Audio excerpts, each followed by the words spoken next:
Hi, my name is Jerry Jacobsen. I was at a very early age stricken with muscular dystrophy, and the main purpose of this particular visit and viewing is a thought that I had that I have a story to tell now at the age of 55 years old that is just strictly to inspire you young children and you young adults, old adults out there that have afflictions that feel that you have nothing to contribute to society anymore because you've lost your ability and movement in your arms, legs, whatever, to do anything, and that I want you to know that hope is not all gone and lost. You can do just basically anything that your mind tells you that you can do. I have always been involved in the arts at a very young age, and I've just continued to proceed along this line. I was a general line mechanic for a number of years and worked at that for my livelihood. And then my health just deteriorated to where I was basically forced to into the arts because I basically had nothing else to work towards, and I was at that point in my life I decided I'm going to do what I want to do with what I have left. Now this gentleman that is filming this is a friend of mine named Ed, and we're going to try and put this together a little bit because I would like to at some form and some time present this to the Muscular Dystrophy Association just merely for inspiration for those of you that feel that you cannot do this. And I hate the word can't, but that's basically where we're at. So we'll kind of try and struggle through this a little bit so you can get an idea of some of the things that I've done through the years with this muscular dystrophy that I now have. I might appear to be quite normal, but my ability to move and movement is quite limited at this age of mine right now. I have a piece here that we'll start with. This is just merely a bar of soap that was carved with a pocket knife way back in grade school. Very simple. It's kind of an abstract design. We'll start out right there. And through the years of playing with the arts, I've always got involved with the difficult medium of carving. It's a difficult medium to work with because you're limited to exactly what you can do and what the grain of the wood and the structure will allow you to do. But through practice, you tell yourself that you can't do something, you're not going to. You tell yourself that you can through the power of a positive mental attitude and a lot of prayer, and you can basically do anything that you would like. So that you children, whether you're lying in that bed, whether you're minus the mobility of your arms or your legs, don't you think for 1 minute that you can't do something, because you can if you try. There are lots of people out there that will help you, and I hope that this film footage will be a little bit of an inspiration for you. That's the main purpose of why this is being filmed. It is not for any monetary value. It's strictly for inspiration for those of you that feel that you are basically at the end that can do nothing. Now we can move over on to here, Ed, to this carving up here on the wall. This is a carving of an eagle that is done. It's approximately 24 by 24 inches. It is a free-form carving where there is no power tools used in this whatsoever. It's strictly a mallet and chisel work. It won first place and best of show in the Utah State Fair. Some people like it. It involves a great deal of work. Some people could probably do that and do it in a short amount of time. For me, with my ability and disability, I should say, there's approximately 200 hours involved in that particular carving. Here, this is a piece of oak with a roadrunner in dimension, deep relief.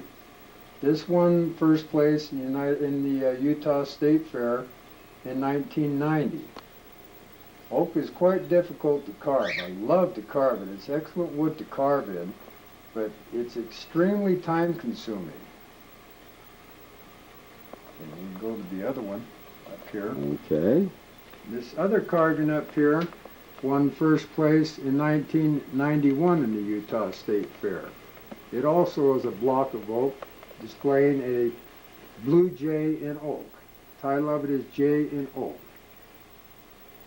Love to work with oak. Very, very time consuming. And very deep, deep relief. There again, all of my carvings, they have not been done with any power tools whatsoever. Strictly mallet and chisel work. That blue jay carving you're looking at there, there's approximately 300, maybe 350 hours involved in carving that. Carving here is a owl, great horned owl. This is in redwood. Redwood is quite soft, a lot softer than oak, easier to carve, but the problem with redwood there is it's so splintery. So when you get into these leaf formations and the grain changes, it becomes more and more difficult to try and wind up with the texture that you see here, rather than the wood just simply splitting off and cracking, and then you wind up with nothing for your effort. Okay. This particular piece here is it's made from basswood, carved in basswood. It's a deep relief carving of a rose, as you can see. Basswood is basically like carving in a bar of soap compared to your harder wood, so it's really quite easy to work with. There's no splintering problem involved with it. It's an excellent wood for carving, especially for those of you that might want to start out just kind of playing around to see if you can get the general idea. Makes a nice piece though. And then we can go from this to another hardwood of this saber-toothed tiger, a free-form saber-toothed tiger, somewhat of a hall tree, I suppose you could call that. This particular piece here was basically scrap pieces of wood that I'd laminated together. And as you can see, it's somewhat of an abstract of the saber-toothed tiger with his teeth there. And boy, I'll tell you, before I actually caught on, I broke off about 3 or 4 inches of wood on those teeth till I got the idea of and kind of taught myself how to do that. None of these carvings, nobody taught me how to do any of this. This was all self-taught.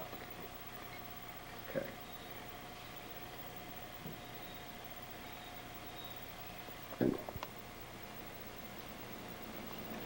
Go. Okay. Now, what I would like to explain to you is through the deterioration of my form of muscular dystrophy, I found that carving has always been a passion, always been a hobby, but I found through the years the deterioration of my muscles in my body, it became exceedingly more and more difficult with my disease progressing and losing more and more muscles. So I had to kind of go back to an old friend of mine, which is painting. I've always sketched and drawn and whatever since I was a very young boy. So I had to turn to some arts form of painting to occupy my mind and keep trying something. I want to show you this magazine here of a gentleman that is very, very inspirational to me. This man here is my inspiration. His name is Dan Beacom. He is on the latest issue of Quest magazine that a lot of you people should read about this gentleman.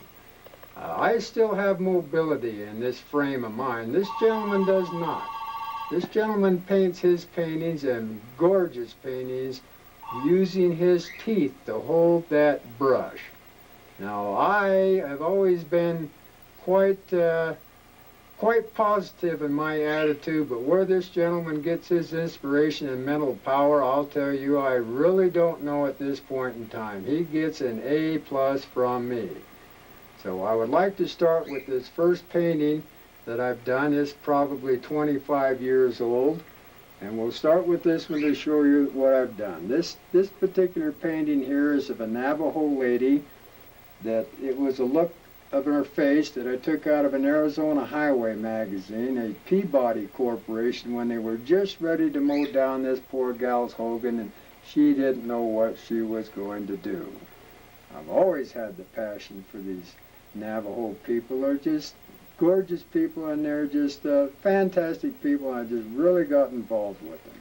And we can take a look at some of the other paintings. This one here is a very, very old one. one of the first ones that I have done. Good. Now this particular painting here, this is entitled Gold Fever. It's one of my favorites. It's a more recent painting. This one was done in 1989.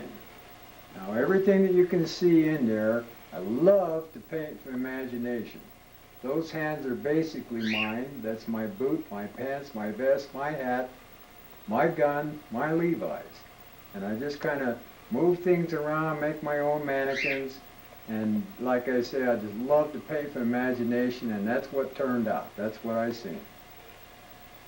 This other painting over here, which is another Navajo lady, basically the same thing, imagination. It's a method I've been playing with that they used in the Renaissance called glazing.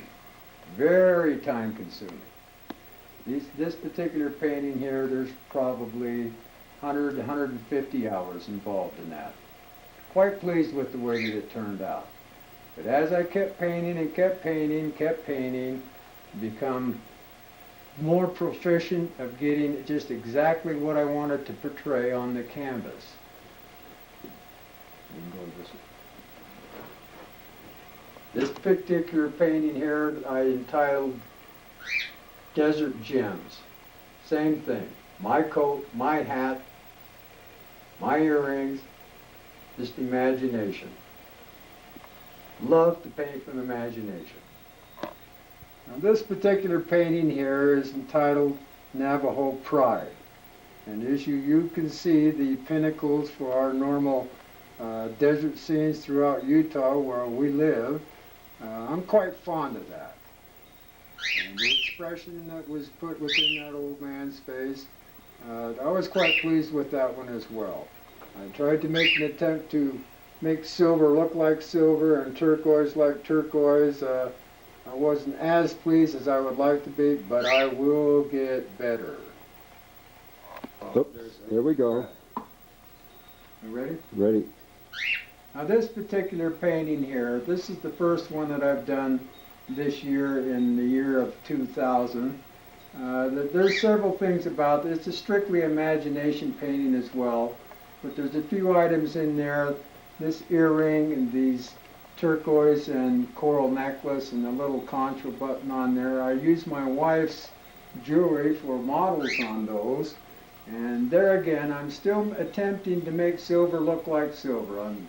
I will get better. I'm a little bit more pleased with this, but it's just strictly through practice that you become a little bit better if you're involved in it. And in closing, I would just like to say to whoever might be viewing this, once again, that I am doing this not for any monetary value whatsoever. The value that I want is if what you have seen here can inspire anyone out there.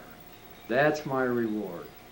I would love to, at some point in time, however I can reach this, to donate some work to the Muscular Dystrophy Foundation and Jerry's kids, because they do not need our pity.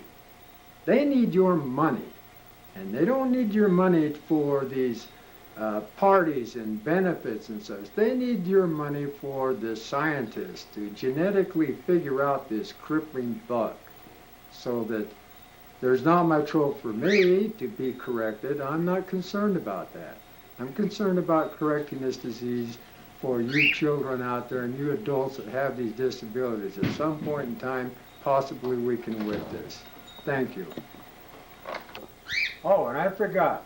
This little chess table here.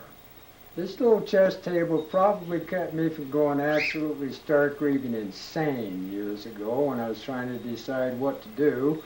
They told me I could no longer work at my trade as a general line mechanic. I didn't know what I was going to do, and I always thought I'd swing into the arts. So this chess table, I constructed the top out of various pieces of ash wood and let's see. The dark squares are walnut, but the thing that I wanted to suggest on this and point out is this pinyon pine. This is pinyon pine that came off the top of a wind-blown mountain. Now this requires no artistic ability as far as I'm concerned. It simply was stripped with a pocket knife and countless hours of sanding and forming this, because the artwork was all done by God, not me. I just simply took the bark off of it and made this little chess table out of it. It's something that I've had forever and ever and ever. I've had millions of people almost that wanted to talk me out of it. I would not part with it for anything. And I just want to say that for even of those of you that might not have an artistic ability, you can still do this. You can start with this, and it might show you a little inspiration to want to do something else.